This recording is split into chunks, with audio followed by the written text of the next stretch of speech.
Good morning students. आज हम लोग आगे देखते हैं मंत्री परिषद या काउंसिल ऑफ मिनिस्टर्स। भारत में संसदीय सरकार की स्थापना की गई है। संसदीय सरकार संघ और राज्य दोनों में ही है। राष्ट्रपति संघ सरकार का नाम मात्र का अध्यक्ष होता है और अपनी शक्तियों का प्रयोग मंत्री परिषद के परामर्श से करता है। संविधान के अनुच्छेद 74 के अनुसार राष्ट्रपति को उसके कार्यों का प्रयोग करने में सहायता और सलाह देने के लिए एक मंत्री परिषद होगी, जिसका मुखिया प्रधानमंत्री होगा तथा राष्ट्रपति उसकी सलाह के अनुसार कार्य करेगा। तो कौन करेगा उसके सलाह के अनुसार कार्य? राष्ट्रपति। किसके सलाह के अनुसार? प्रधानमंत्री के सलाह के अनुसार। सिद्धांत रूप में मंत्रिपरिषद का कार्य केवल परामर्श देना है, परंतु वास्तव में सभी शक्तियों का प्रयोग मंत्रियों द्वारा किया जाता है। निर्णय मंत्री करते हैं और राष्ट्रपति सलाह देता है। सारा शासन मंत्रियों की इच्छानुसार ही चलाया जाता है। तो यह था बच्चों मंत्री परिषद। आगे है मंत्री परिषद की रचना। Formation of the council of ministers. मंत्री परिषद की रचना कैसे होती है?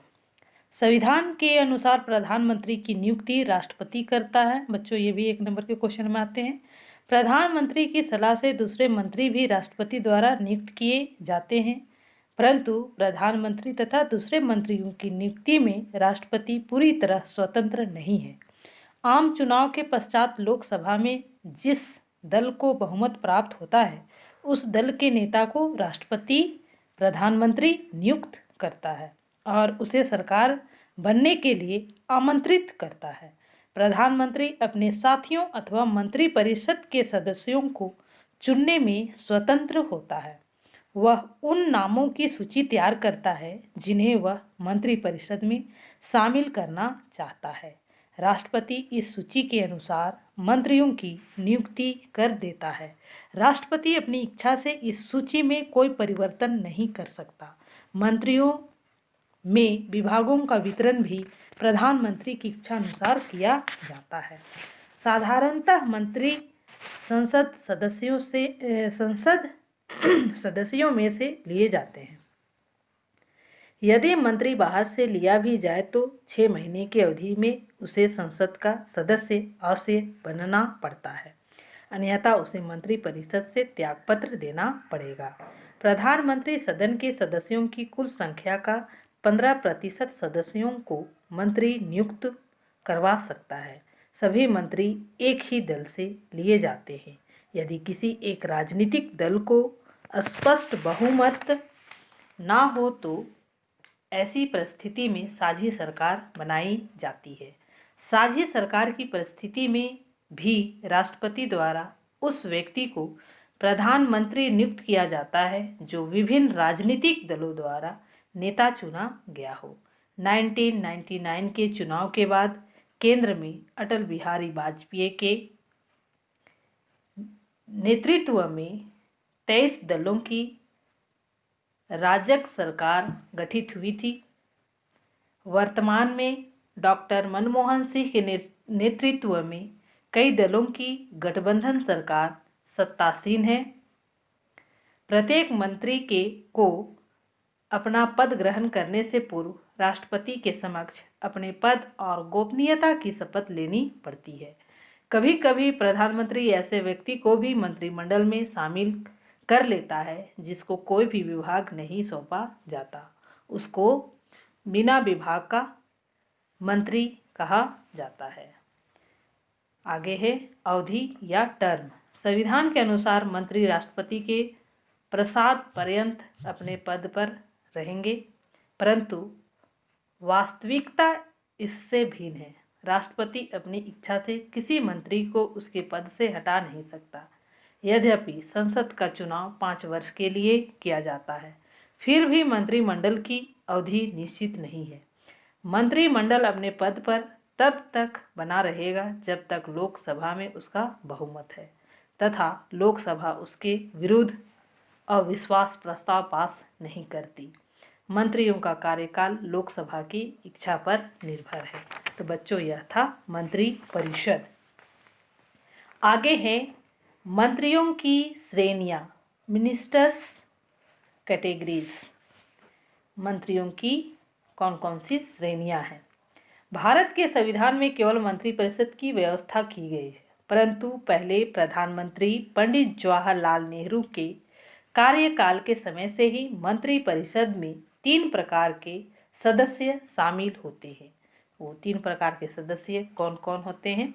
एक नंबर है कैबिनेट मंत्री। यह कौन है।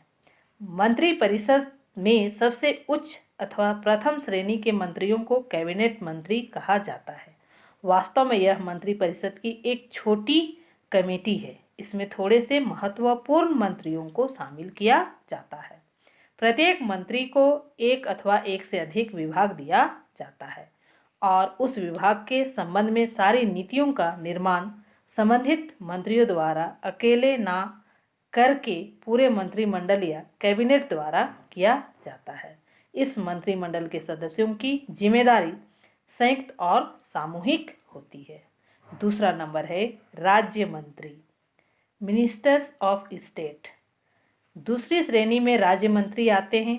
कई बार इन मंत्रियों को विभाग का स्वतंत्र प्रभार भी सौंप दिया जाता है, यद्यपि इन्हें वेतन कैबिनेट मंत्रियों के समान दिया जाता है, परंतु इन्हें सामान्यतः कैबिनेट की बैठकों में भाग लेने का अधिकार नहीं होता। यदि स्वतंत्र रूप से कार्यभार संभालने वाले किसी राज्य मंत्री के विभाग के किसी विषय पर कैबिनेट में विचार होता है तो उन्हें बैठक में शामिल होने के लिए आमंत्रित कर लिया जाता है और उसके विभाग के बारे में विचार विनिमय हो जाने के बाद वे बैठक से चले जाते हैं। तीसरा नंबर है उप मंत्री या डिप्टी मिनिस्टर। तीसरी श्रेणी में उप मंत्री होते हैं। ये किसी विभाग के स्वतंत्र अध्यक्ष नहीं होते। इनका कार्य कैबिनेट मंत्रियों के अधीन रहते हुए उनकी सहायता करना है। चौथा नंबर है संसदीय सचिव, पार्लियामेंट्री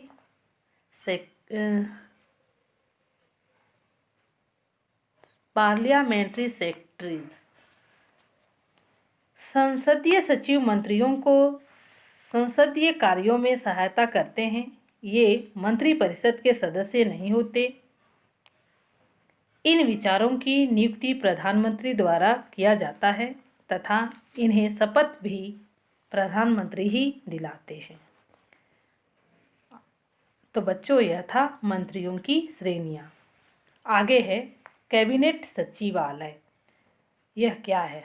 भारतीय शासन में कैबिनेट किसी भी निर्णय की प्रक्रिया में महत्वपूर्ण है, अतः इन कार्यों का संचालन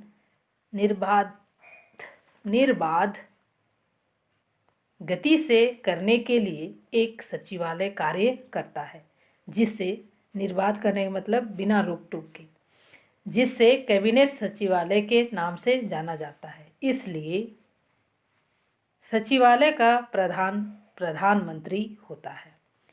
इनके कार्य निम्नलिखित हैं। इनका क्या कार्य है। एक नंबर अभिलेख तैयार करना।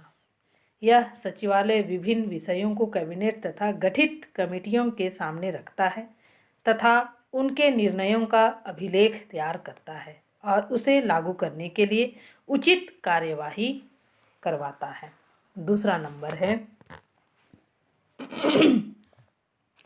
समन्वयक की भूमिका।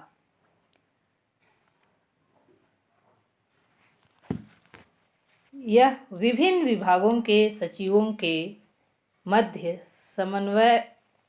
समन्वयक की भूमिका निभाता है। विभिन्न सचिवों की समिति के कार्यों का अध्यक्षता कैबिनेट सचिव करता है। ये बैठकें विभिन्न विभागों में समन्वय स्थापित करने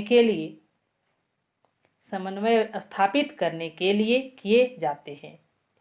यथा समय इसकी बैठकें होती रहती है। तो बच्चों यह था कैबिनेट सचिवालय। तो आज मैं आप लोगों को इतना ही बतलाकर क्लास समाप्त करती हूँ। Thank you.